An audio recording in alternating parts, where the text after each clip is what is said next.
Hi guys, and welcome to today's workshop on core training and how to breathe effectively when you are training in the gym or just when you are training your core. Okay, so starting off, I think the best thing to do is actually define what our core is, because many of us might actually be familiar with all the muscles that are included.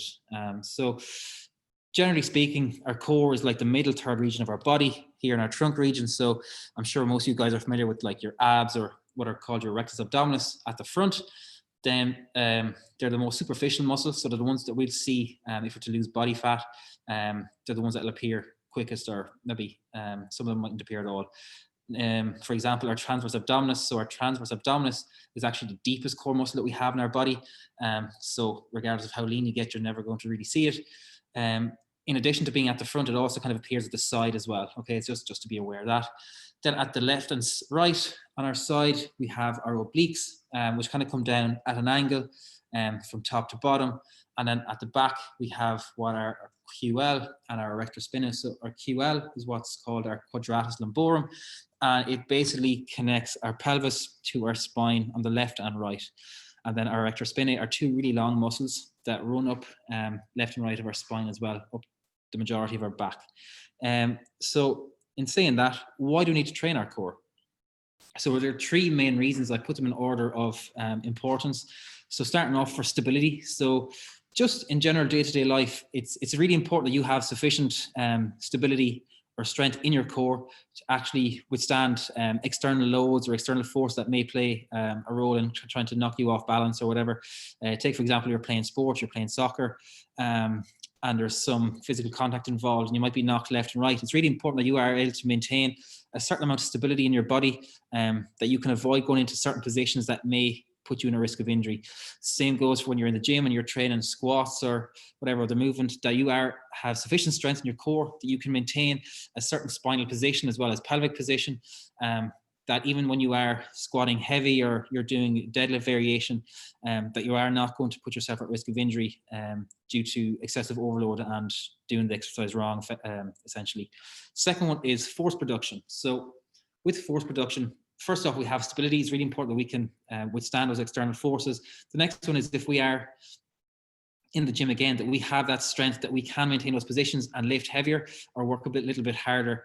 The same goes for if we're maybe playing sports again, that we're running, that we have that power to transition through our core and going from our upper body to our lower body. And from that, we'll come on to integration.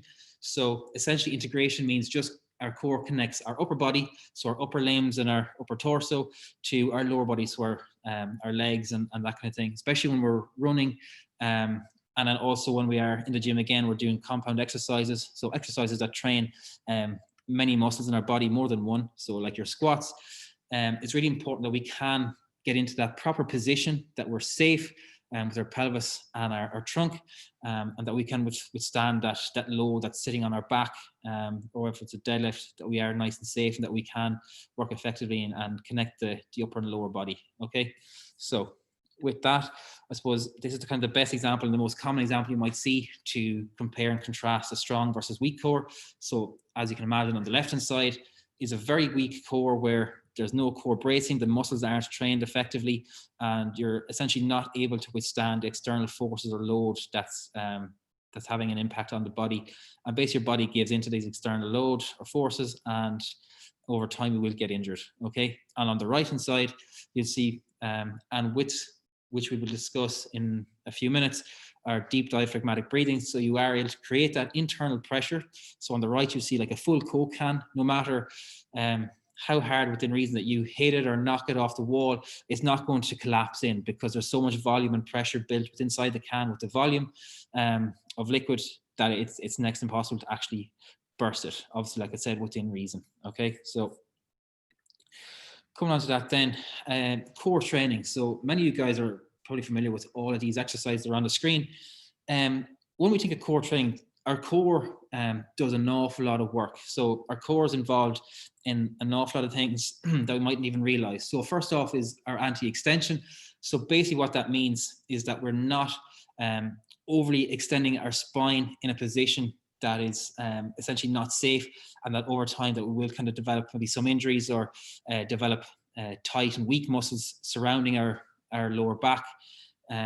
that we can definitely avoid or at least mitigate through effectively carrying out these exercises. For example, your plank, your dead bug, and your bird dog. So essentially what you think of as, if you're to listen to cues, is to not arch your back, keep your back nice and flat, keep your abs and core tight, and create that pressure in your stomach.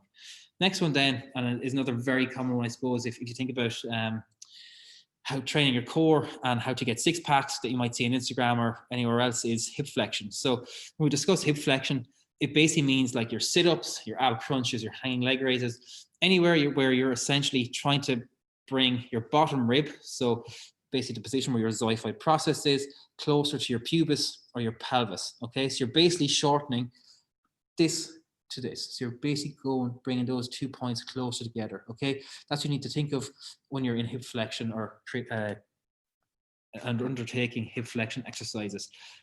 That's when you're really training your rectus abdominis or your six pack. Okay, then we come on to anti-lateral flexion. So if you think of anti-lateral flexion, you're training as well as training all the other muscles in your core. Like it's very hard to isolate essentially one single muscle in your core to train. You're primarily training like your obliques, so your left and right side muscles, which is really important for that stability and withstanding those external forces that may come at you. Okay, and then the last one is anti-rotation. So again, your pull-off press, your renegade row, which I'll demonstrate and we'll discuss in a few minutes. Okay. Like I said, again, anti-rotation, really important that you are, if you get a jostle or a shoulder in a match, that you're not just flung left or right, that you have the strength and capacity in your core to withstand some of that force, that while you may go a certain distance, that you can withstand it and you're not kind of putting yourself or your body in a position where it's not familiar with and that you are at a very high risk of injury. Okay, so with all that said and done, there are a few other things that we need to consider when talking about core training. First one is breathing. So deep diaphragmatic breathing, how to breathe effectively and how to create that internal pressure in our core region so that we can develop and create that abdominal pressure to withstand that, I suppose, anti-extension of our spine. So to avoid overly arching our back. And also then as well, when we're doing our anti-rotation exercises, that we are able to generate that that stability, that we're not moving left or right in line with the force that's applied on the body. Okay, so just to reiterate then again, I suppose it's developing that pressure in our thoracic region, so in our kind of abdomen, so that we can almost, I suppose, copy or remind ourselves or reflect on the full Coke can versus the empty one, that we want to be like a full Coke can, that we can withstand all those external forces. Okay, so with that said, what we're going to do now is we're going to spend the next 10 or 15 minutes just going through how to breathe effectively, and then we'll go through certain examples of the different types of core training and the exercises that are involved. Okay, so starting off, what we're going to do is we're just going to lie down on the floor and we're going to practice deep diaphragmatic breathing. Okay, so when we're doing this, what I want you guys to do is just relax on the floor. Imagine like the bottom portion of the glute bridge position. One hand on your belly, one hand on your chest. Okay. So when I'm breathing, I want to inhale through my nose. I want to fill my belly as much as I possibly can. Okay. So I want my left hand, the one that's on my belly, to rise. Drive my lower back into the floor. And then as I exhale, my left hand, the one on my belly, sinks into the ground. It's really important that we breathe in this manner, because when we're breathing, our ribcage has a really important role, as well as our diaphragm, that we create this pressure or this increased volume in the thoracic region. And what our ribs do essentially is they widen from left to right, and they also widen from front to back. So medial lateral expansion, they widen from left to right towards your obliques, imagine. And then your anterior-posterior expansion, they widen from your anterior front to your back. So you're expanding that region, okay? When you do that, you're basically allowing yourself to decrease the pressure in your lungs and you can breathe in, okay? So maybe a little bit technical, but nice to know all the same. So again, we'll do this for about 20, 30 seconds, nice and relaxed. So big inhale through the nose, fill that belly, actively force that belly to rise and feel that pressure, embrace that pressure in your stomach. As we exhale, breathing out, Allowing our hands to sink down into our belly, and we'll go again. So do 3 more reps.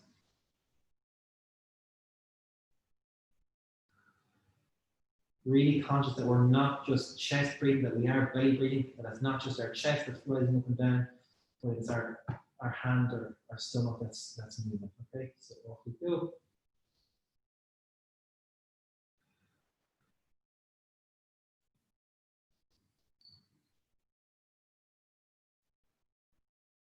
And relax. So essentially that's deep diaphragmatic breathing, nothing too complicated, but it is really important that we are conscious of that when we are training in the gym, whether it's doing a compound exercise like your squats or your deadlifts, or if it's your isolation exercises like your plank, your dead bug, all those kind of movements, okay? So what we're going to go on to now is we're going to go through some of those different core exercises based on the different principles of core training. So starting off, we're going to go into a plank position. You're more welcome to either go into a plank off your hands or off your forearms, whatever you're most comfortable with. From here, what I want you guys to do is setting up, so you're on your toes, on your forearms, hands are parallel. From here, my main objective is to get my pelvis and my core into a certain position where I am going to engage and work my abs and my core, okay? So what I want to do is keep my head nice and neutral in line with my shoulders, hips, knees, and ankles. I'm going to squeeze my glutes nice and tight, so an important part of our core, and I'm going to try and shorten the distance ever so slightly between my bottom rib and my pubis. So that's why I'm squeezing my bum cheek to allow my pelvis to tilt backwards and hold. So I'm here for 10 seconds. I can already feel my core really working hard now. I'm already starting to shake a little bit. So hold this for 10 more seconds. Bearing in mind that our back is nice and flat, that we're not arched. So this is like your spinal extension. You don't really want to be in this position. You want to have your glutes squeezed, back nice and flat, your pelvis tucked in, nice and neat.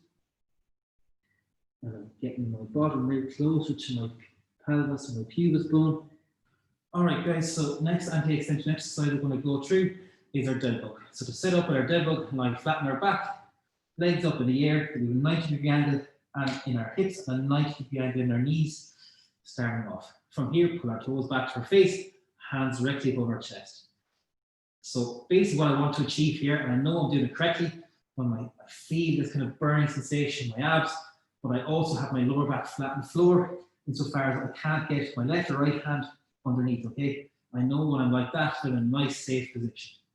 From here, what I want to do is I want to breathe in, raise some abs, opposite hand to leg, I want to make this a dynamic movement.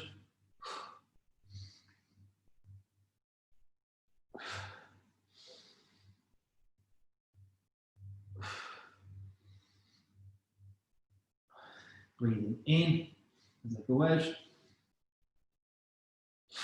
Breathing out as my limbs come back closer to my center of mass. Okay? Really important. Another one then is our bird dog. So put your flip back onto our hands and knees. Setting up. We're going to stack our joints so our wrists are below our shoulders, our knees are below our hips. And then from here again, I'm going to work opposite hand to leg. So left and right go together. In this position, I want to position my pelvis so I'm not really arched. I don't have a really arched back, but it's nice and flat. My pelvis is in underneath my glutes, my bum, my core is nice and tight all around. Okay, so I breathe in, create that pressure, out I go.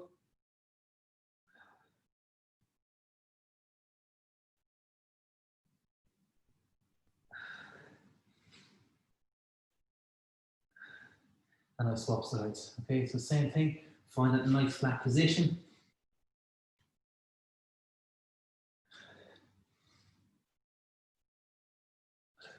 As I extend out, you see my back stays nice and flat. I'm not arching excessively. Everything is nice and safe. And all my core muscles are working really hard to maintain that position. Okay. Next one we'll go into then is hip flexion movements. So starting off with our sit up. So when we're doing hip flexion and core movements as a whole, it's important to think of a positive and negative contractions. Okay, so if you think of a positive contraction, generally that's like maybe the harder portion of the movement. So for a sit up, is when you're trying to get up, you're fighting that gravity, and you really feel that burning sensation, that cramping sensation, your abs, your negative contraction is when you're coming down or almost lengthening those muscles. Okay, so when you're going through a positive contraction phase, what I want you guys to do is to breathe out. So breathe in as I start to go up. Stay tall. Okay, simply being that if you have your belly or your thoracic region filled with pressure, it's like a full Coke, and you can't make any inroads in it. So you can't kind of shorten this region. You can't get your lower rib closer to your pubic bone or your pelvis, and essentially you're not going to be able to train your abs then because you don't have the freedom to do so. Okay. So again, feet flat on the floor, like a glute bridge setup from here. So you can breathe in to start. As I make movements to go up, positive contraction, breathe out. Okay, just do 3 reps.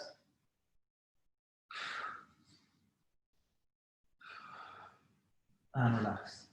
Same thing applies then for our crunch, any hanging leg raises. Another really important thing to consider is that when we are doing that, just like I said, just to reiterate, that our bottom rib and our pelvis or pubic bone, we're trying to shorten that region again. So if you look at it, it's basically from here to here, you're trying to get those 2 points closer together. And like you can see my back, I'm going into what's called spinal flexion. So I'm kind of rounding my lower back a little bit. And it's really important in order to properly train those muscles, because otherwise, if you're just in this position like you are with your plank, your dead bug, you're in what's called an isometric contraction. So you're not changing the actual length of the muscle, you're not making it longer or shorter. You're just holding that tension, and like while they still will work, it is important through those hip flexion exercises that we do go through that eccentric and isometric contraction, so the shortening and the lengthening of those muscles. Okay. Then we have our anti-lateral flexion. So 2 most common. First one is our side plank, followed by our farmer's carry. Okay. So starting off in our side plank, what you want to consider is when you're setting up, I'm just stacking my joints again. So my shoulder, my elbow is directly below my shoulder to allow any force and all that weight going with gravity and everything else to go straight down through my joints and into the floor. Much safer option than having my elbow up here. Okay. Take my feet. So when I'm up, I have a straight line down to the middle of my body. So split my nose in half, my chest in half, and down to the middle of my legs. Good position. And then from the front, you can see that my hips are forward as well. So my glutes are squeezed, my core is on. I can feel my obliques. My lower back is nice and safe and tight. And I can also see my abs working really hard as well, keeping this safe position. Okay. Obviously enough that you work both sides, left and right, for your plank, simply to make sure that you are training both obliques evenly. Okay. Same applies, excuse me, for your farmer's carry. So if I was to grab a kettlebell, that when I'm standing tall, that essentially I'm working the opposite side to stop me going down this way. My apologies. So this region, this oblique muscle has to shorten, work hard to retract to keep me nice and tall and stable. And if I wasn't sufficiently strong enough, what you'd see is that I'd start to sag down a little bit under the load of the kettlebell. Okay, so that's another way to train your left and right as well, your anti-lateral flexion. And then we have our last one, which is our anti-rotation. So I think the most common one, or the most frequent one that I personally see, is your pull-off press, whether it's a half kneeling or standing. Just depends on what level of mobility you're at. But essentially, what I'm doing is I'm starting off in the easiest portion of movement.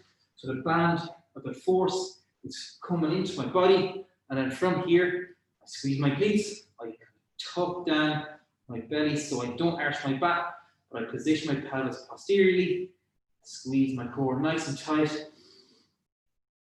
And as I go in this position, it's the hardest for me to maintain my upright, stable position, simply because the line of force is furthest away from my body. Okay, so when I'm in here, everything is nice and close to my core, and it's a little bit easier. Okay, so breathe in, fill that belly, out we go.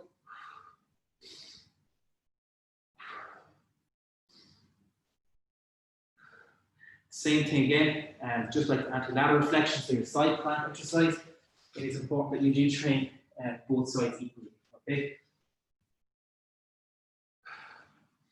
So you see that my glutes are squeezed really hard and rock hard, but I'm also working my core, my anterior core a lot, my posterior, and then also my obliques to stop me giving in and pulling into my right hand side where the band is held and where the line of force is trying to pull me.